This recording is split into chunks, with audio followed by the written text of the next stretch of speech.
মুক্তাগাছা উপজেলার জাম্বরা এলাকায় স্বেচ্ছাসেবক দলের সাধারণ সম্পাদকের মালিকানাধীন একটি কলা বাগান জোরপূর্বক দখলের অভিযোগ উঠেছে।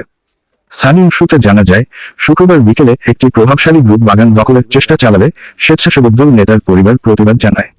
বাধা দেওয়ার ঘটনায় হামলাকারীরা তার বাবা, ভাই ও চাচার ওপর অতর্কিত হামলা চালায়। এতে তার বাবা ডরু মেম্বার গুরুতর আহত হয়ে বর্তমানে ময়মনসিংহ মেডিকেল কলেজ হাসপাতালের আশঙ্কাজনক অবস্থায় চিকিৎসাধীন আছেন। ঘটনার পর এলাকায় উত্তেজনা বিরাজ করছে।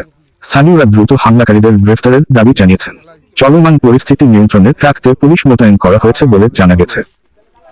দেখুন কেন কাম করছে।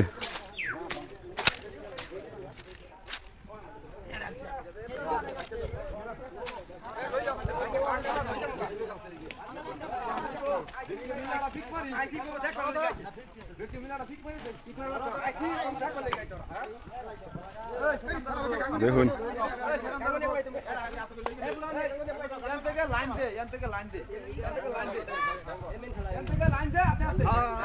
দেখুন কলা গাছ কাটটা কি করছে,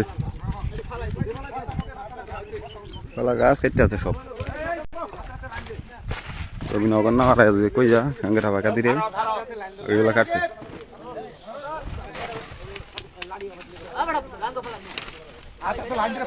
ভালো হয়েছে না? হ্যাঁ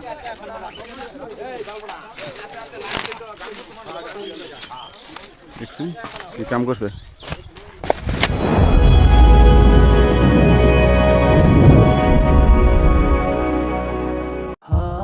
সবার আগে সকল নিউজ পেতে পেজটি লাইক করুন, শেয়ার করুন এবং কমেন্ট করতে ভুলবেন না।